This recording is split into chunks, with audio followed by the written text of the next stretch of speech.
Trombosis venosa superficial. Lo más relevante del cuadro es recordar que no existe riesgo de desarrollo de embolia pulmonar, por lo que no está indicada la anticoagulación. Generalmente acontece en pacientes con varices e insuficiencia venosa crónica por el estasis mantenido, aunque en ocasiones las tromboflebitis migratorias recurrentes son signos de daño vascular, como en la enfermedad de Leo-Beuger, o de hipercoagulabilidad, como en el síndrome de Trousseau.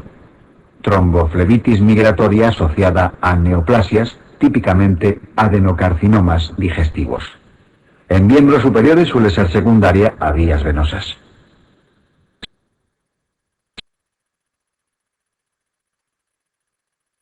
El cuadro clínico incluye dolor, pesadez y tumefacción de la extremidad afecta, siendo generalmente visible y palpable el cordón indurado que forma el trombo, por lo que es fácil de diferenciar de la trombosis venosa profunda. En el tratamiento se emplean medias elásticas, reposo relativo, elevación del miembro, calor local y antiinflamatorios para el dolor. Solo se considera anticoagulación ante la afectación proximal de la safena por riesgo de progresión hacia el sistema profundo.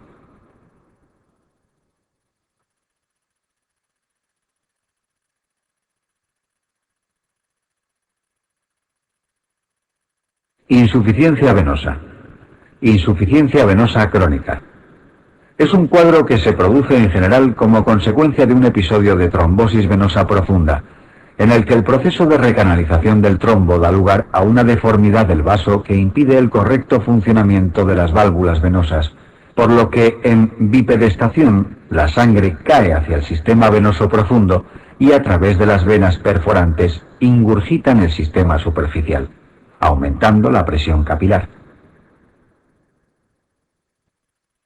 Este hecho facilita la aparición de edema crónico, inicialmente blando y reabsorbible al elevar el miembro, pero finalmente duro y acompañado de cambios tróficos que incluyen cambios de coloración por depósito de hemosiderina secundario a la fagocitosis incompleta de eritrocitos extravasados, y úlceras venosas típicamente por encima del maleolo interno, con escaso dolor, aspecto húmedo y posibilidad de colonización bacteriana que precise tratamiento antibiótico.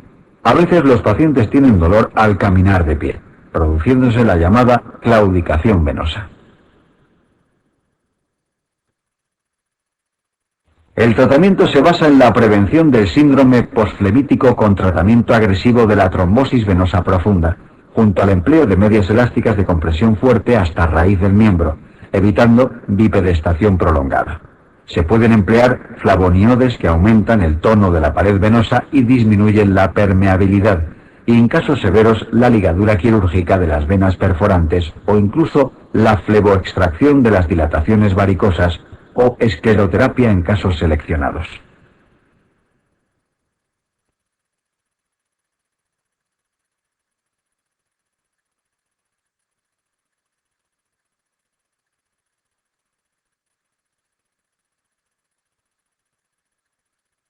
Venas varicosas. Consisten en la dilatación de las venas que puede afectar a cualquier territorio, pero las más típicas son las de los puntos de comunicación entre dos sistemas venosos paralelos, por incremento de presión en uno de ellos, como las hemorroidales o esofágicas en la hipertensión portal, o la de miembros inferiores en el síndrome posflebítico. No obstante, las varices de miembros inferiores generalmente no aparecen en el contexto de trombosis venosas profundas previas, sino que son expresión de una debilidad congénita de la pared venosa, a veces familiar, facilitada por la hiperpresión mantenida en el sistema venoso de las piernas por bipedestación prolongada. El problema fundamental es estético, junto a una sensación permanente de pesadez en las piernas y ocasional edema vespertino, aunque en ocasiones pueden producirse episodios de tromboflebitis o varicorragia que limitan al paciente.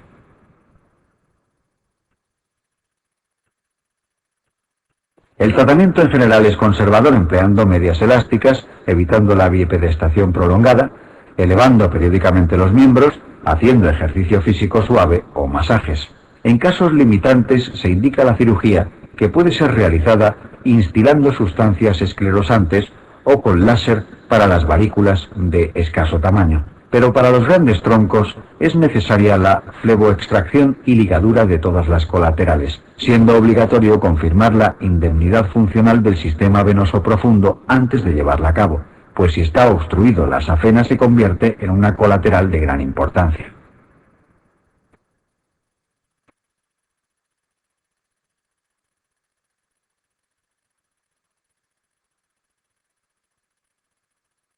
Enfermedades de los linfáticos. Linfedema y linfangitis.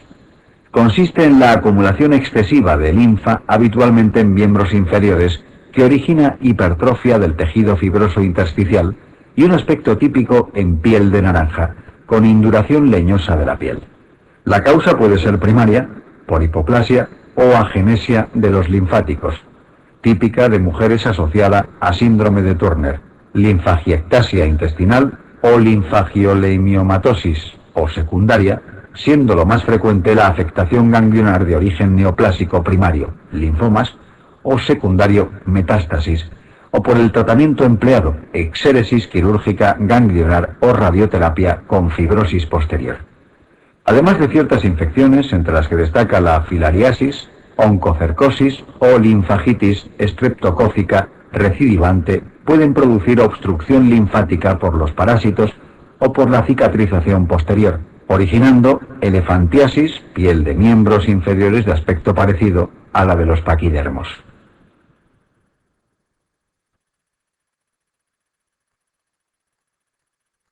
El tratamiento es el empleo de medias elásticas, elevación del miembro, botas neumáticas y masaje linfático superficial.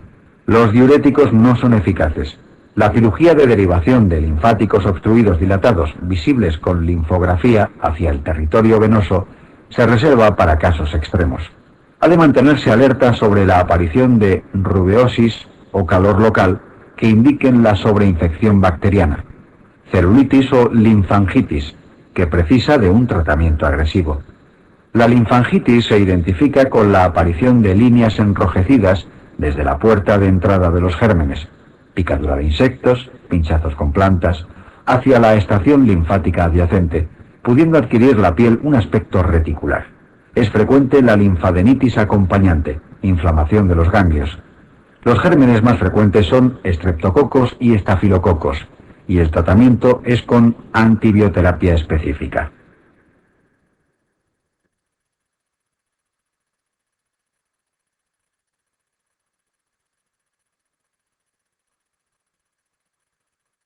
Cardiopatías congénitas. Generalidades. Clasificación. Las cardiopatías congénitas se pueden clasificar de forma sencilla en función de la existencia de un cortocircuito, shunt, por el que pasa sangre de izquierda, oxigenada, a derecha, no oxigenada, en sentido contrario o bien sin cortocircuito. Las que presentan shunt izquierda-derecha son acianóticas, pues pasa sangre oxigenada a la circulación pulmonar, que está sobrecargada de volumen, plétora pulmonar, lo que facilita infecciones recurrentes en los pulmones cargados de líquido. La sobrecarga circulante por el lecho pulmonar induce cambios anatomopatológicos en las arteriolas pulmonares que se defienden del exceso con hipertrofia progresiva de su pared, que facilita la aparición de hipertensión pulmonar. En fases avanzadas, los cambios anatomopatológicos son irreversibles, por lo que el cierre quirúrgico del defecto no soluciona la hipertensión pulmonar, disnea. Si la presión pulmonar supera la sistémica, se invierte en shunt, pasa sangre de derecha a izquierda, apareciendo cianosis, situación de Eisenmenger. En este grupo están la comunicación interauricular e interventricular, el ductus arterioso persistente y el canal aurículo-ventricular común.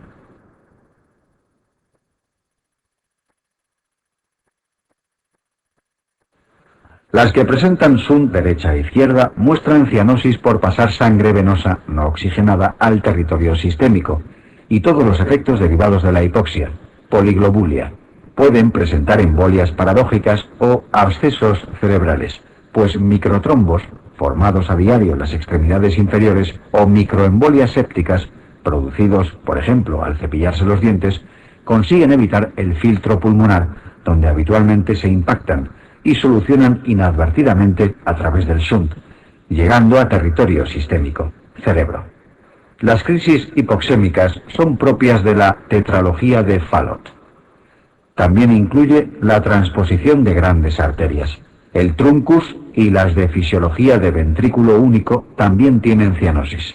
De las que no presentan cortocircuito, destacar la coartación aórtica y la anomalía de Epstein.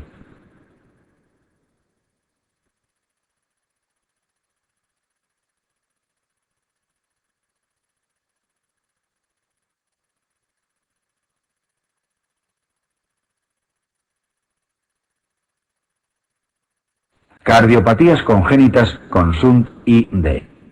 Comunicación interauricular. Tipos. La comunicación interauricular, CIA, es la cardiopatía congénita más frecuente en el adulto, pues suele debutar en tercera década de la vida. Según la localización del defecto, se distinguen el ostium secundum, la más frecuente, con la CIA en la zona media del septo interauricular, el ostium primum, con el defecto en la zona baja del septo interauricular, afectando con frecuencia la inserción del velo anterior de la válvula mitral, por lo que asocia hendiduras o clefts mitrales que originan insuficiencia mitral, que es el defecto dominante del cuadro, y el seno venoso se localiza en las proximidades de la desembocadura de las venas cavas.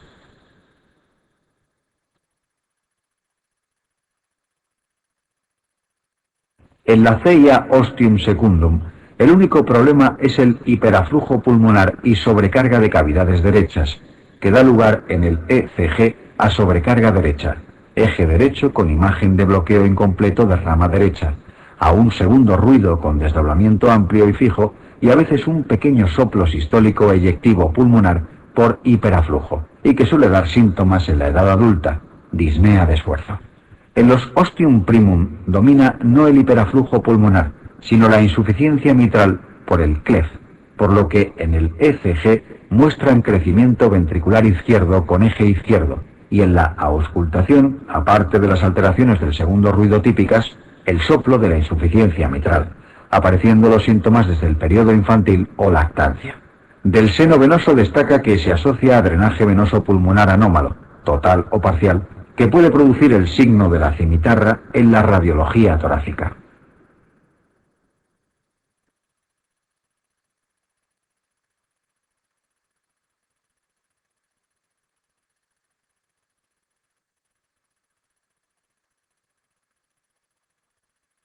Comunicación interauricular.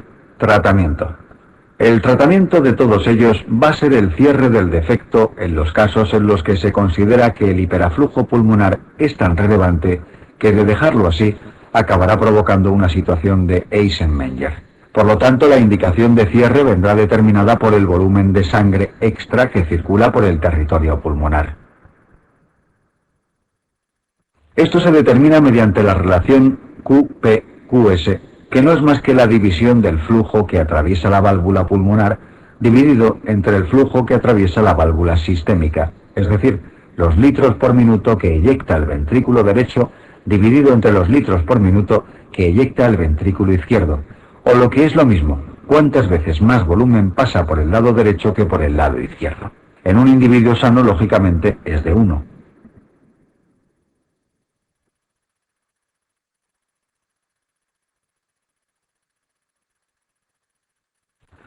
Cuando el QP-QS supera el valor de 1,52, se considera que el riesgo de desarrollar una situación de Eisenmenger es alto y estará indicado el cierre del defecto.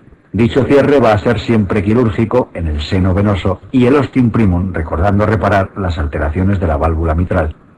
Pero en el ostium secundum, con anatomía favorable, con buen tamaño del receso remanente del septo que rodea el defecto, puede ser alternativa el cierre mediante un procedimiento percutáneo con dispositivos de tipo Amplaz, que se pueden colocar mediante anestesia local en el laboratorio de cardiología intervencionista.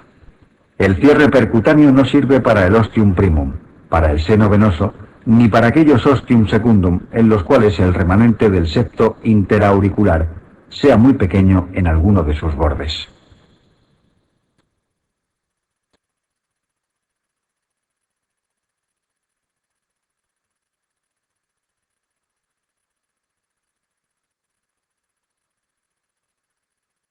Comunicación interventricular. La comunicación interventricular o CIV es la cardiopatía congénita más frecuente, excluida la válvula aórtica bicúspide, que no suele considerarse en las series por ser casi una variante de la normalidad. Puede clasificarse en función de su localización en muscular o perimembranosa, según afecte a la porción muscular del septo interventricular o la porción membranosa del mismo. Las musculares suelen ser pequeñas, a veces múltiples, restrictivas, tipo Roger, y casi siempre evolucionan hacia el cierre espontáneo a medida que va desarrollándose el músculo que conforma el septo interventricular en el niño. Sin embargo, cuando son de gran tamaño, es raro que acaben cerrando espontáneamente. Las perimembranosas en general no suelen cerrarse, puesto que la membrana que conforma esta parte del septo interventricular no crece del mismo modo que lo hace la muscular. Aparece un soplo sistólico de izquierda a derecha en mesocardio y signos de congestión pulmonar cuando el débito es grande a través del defecto. La indicación quirúrgica en la CIV vendrá indicada por la presencia de una relación QP-QS mayor de 1,52. En la actualidad existe la opción de hacer un cierre percutáneo en casos seleccionados de CIV relativamente restrictivas o pequeñas perimembranosas mediante dispositivos tipo Amplab específicos para cierre de comunicación interventricular.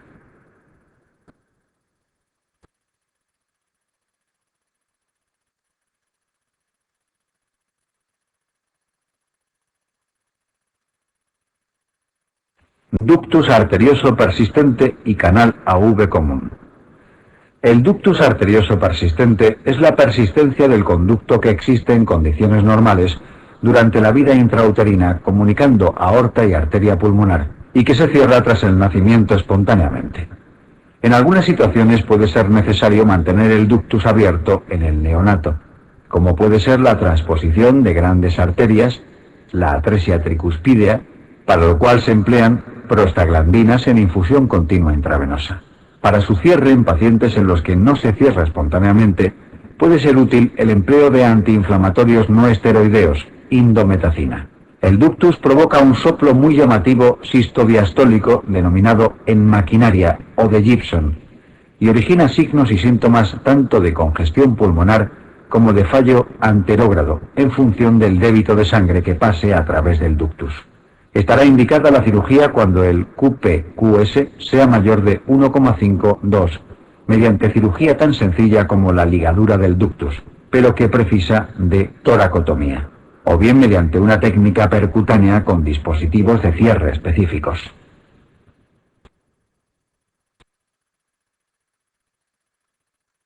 El canal auriculoventricular común, o defecto de los cojinetes endocárdicos, es, grosso modo, la suma de una CIA ostium primum con una CIV perimembranosa y a veces muscular, asociando además defecto en los velos de las válvulas auriculoventriculares. Es decir, hay una alteración en una estructura embrionaria denominada cojinetes endocárdicos, localizada en la cruz del corazón, desde la cual se desarrollan los septos y las válvulas auriculoventriculares, de manera que quedan hipoplásicas, originando el defecto. Es muy típico del síndrome de Down y generalmente precisa tratamiento quirúrgico. Y si el defecto es muy grande, es necesario colocar prótesis y parches para reconstruir los septos inexistentes.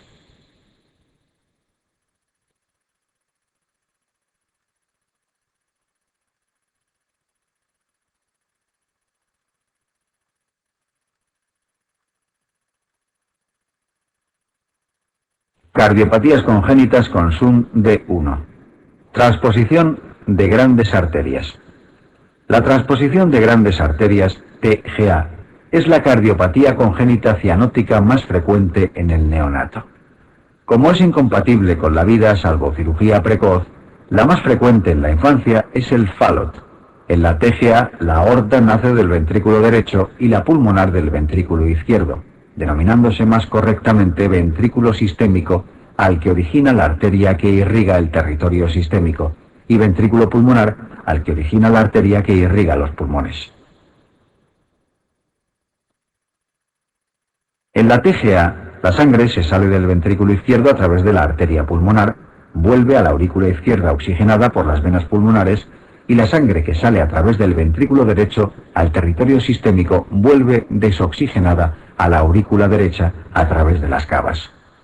Por este motivo se establecen dos circulaciones en paralelo independientes entre sí, y el niño nace, sufre intensa cianosis y muerte inmediata.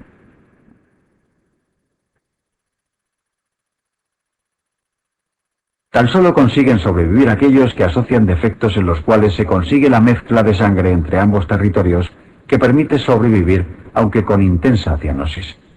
Por eso pueden ser positivos en esta situación la presencia de una gran CIA, CIV o ductus permeable asociados, se puede mantener con prostaglandina, o la realización de la atrioseptostomía de Ranskin para provocar la creación de una gran CIA mediante la inserción de un balón y el desgarro del septo interauricular. El tratamiento quirúrgico antiguamente empleaba técnicas derivativas complejas, Mustard, Senin, pero en la actualidad se realiza el switch arterial de Yaten, en el cual se reconecta cada tronco arterial a su ventrículo correspondiente. Técnicamente es complejo con riesgo de estenosis de arteria pulmonar en el punto de la anastomosis como principal complicación.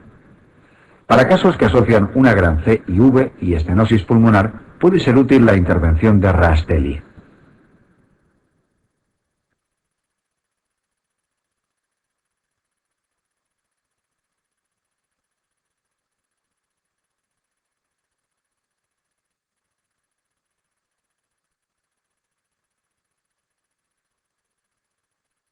Tetralogía de Fallot. La tetralogía de Fallot combina la presencia de CIV, hipertrofia de ventrículo derecho, estenosis pulmonar subvalvular y acabalgamiento aórtico. La estenosis pulmonar no es a nivel de los velos, sino en el infundíbulo pulmonar, tracto de salida, y provocará una obstrucción a la salida que origina hipertrofia del ventrículo derecho. Ocasionalmente asocia CIA, pentalogía de Fallot. La CIV en el Fallot produce shunt derecha e izquierda por la obstrucción asociada en la salida del ventrículo derecho, que aumenta mucho su presión y supera la del izquierdo. La obstrucción infundibular origina una alteración similar a la miocardiopatía hipertrófica obstructiva, pero en el lado derecho, de manera que pueden aparecer crisis hipoxémicas ante situaciones en las que se produzca una disminución de la precarga o una intensa descarga adrenérgica que aumente el grado de contracción del infundíbulo, aumentando la obstrucción.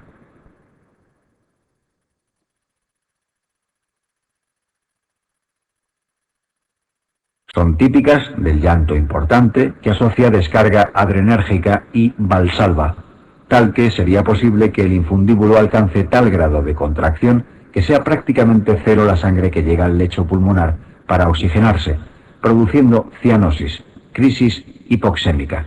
Estas crisis hipoxémicas se tratan con la infusión de suero para aumentar la precarga y o betabloqueantes para disminuir el grado de obstrucción en el tracto de salida derecho, y en el medio ambulatorio colocando al niño en posición genupectoral o boca abajo, aumentando el retorno venoso para solucionar la crisis. El tratamiento de la tetralogía de Fallot va a ser quirúrgico mediante la reparación de los defectos que lo componen. Así, se realiza una apertura en la obstrucción del tracto de salida derecho y el cierre de la CIV.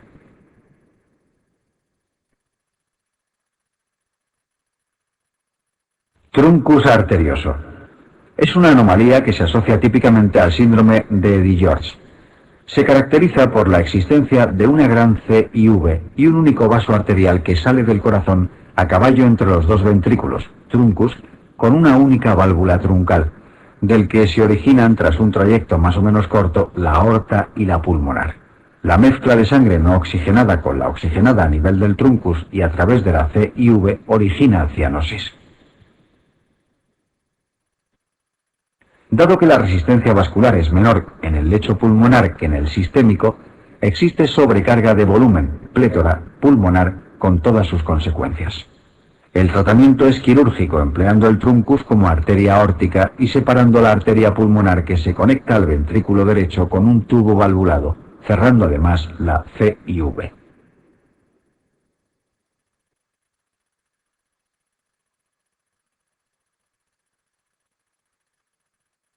Fisiología de ventrículo único. En las patologías con fisiología de ventrículo único, que pueden ser múltiples y complejas, ventrículo derecho hipoplásico con una gran C y V, ventrículo izquierdo hipoplásico con una gran C y A, etc., básicamente conviene recordar que el tratamiento va a ir encaminado a realizar las correcciones quirúrgicas necesarias, en varios tiempos, para emplear como ventrículo sistémico el ventrículo mejor formado que tenga, puesto que es posible la vida en ausencia de ventrículo derecho. En caso de hipoxemia severa se puede realizar precozmente una fístula sistémico-pulmonar, Blalock-Taussig modificado, para aumentar la sangre que llega al pulmón para oxigenarse.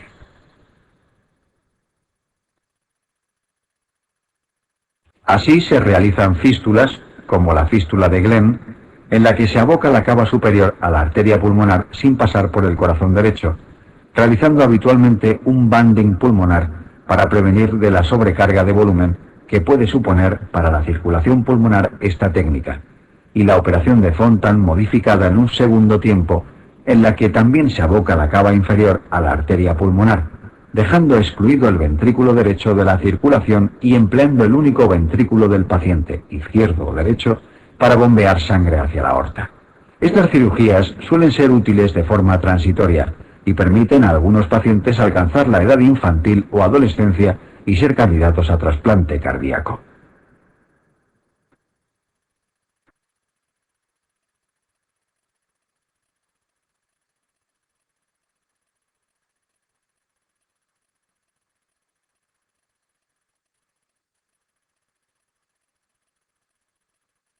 Cardiopatías congénitas sin cortocircuito.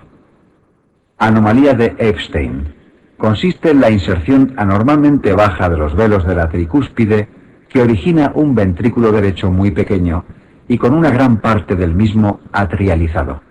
Los problemas principales que origina son los derivados de la hipofunción del pequeño ventrículo derecho resultante, que resulta insuficiente, y sobre todo la presencia de una o más vías accesorias en el surco AV derecho que originan con frecuencia síndrome de Wolff-Parkinson-White.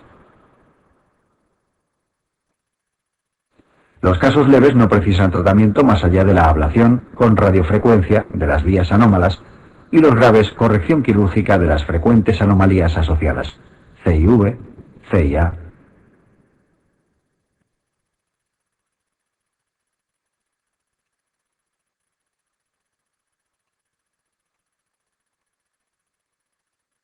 Coartación de aorta.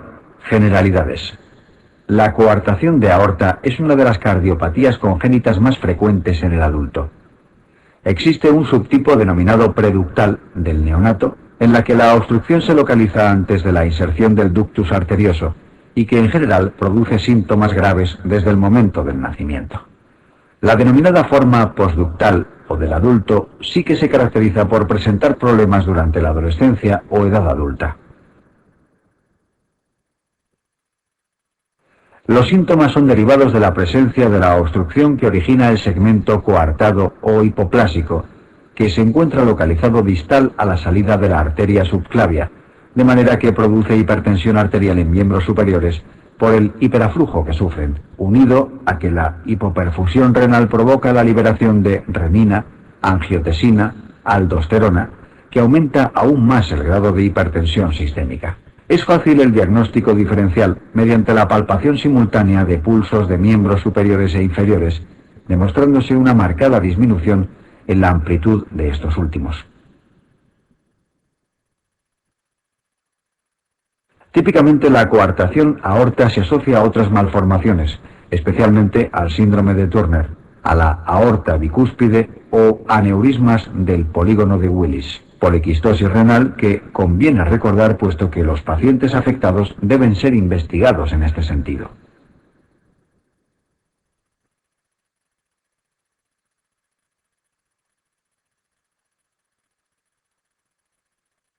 Coartación de aorta.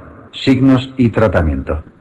Recordar además determinados signos tanto en la radiografía torácica como en la exploración típicos de la coartación. En la exploración es típica la variación en la amplitud del pulso de miembros superiores, normales o aumentados, respecto a miembros inferiores, disminuidos. En la radiografía torácica postero-anterior se habla del signo del 3 o de la E invertida, para referirse a la imagen que deja la silueta de la aorta en el borde cardíaco izquierdo, con forma de 3 por una muesca en la porción final del callado en su unión con aorta descendente, que delimita el punto de la coartación. Igualmente son típicas las muecas costales de Rosler provocadas por el aumento de presión en las arterias intercostales, para aumentar el flujo colateral a la mitad inferior del cuerpo, desde el nacimiento, provocado por la coartación aórtica, que van a producir una impronta en las costillas por la erosión que produce el latido de dichas arterias intercostales dilatadas sobre el borde inferior de las mismas.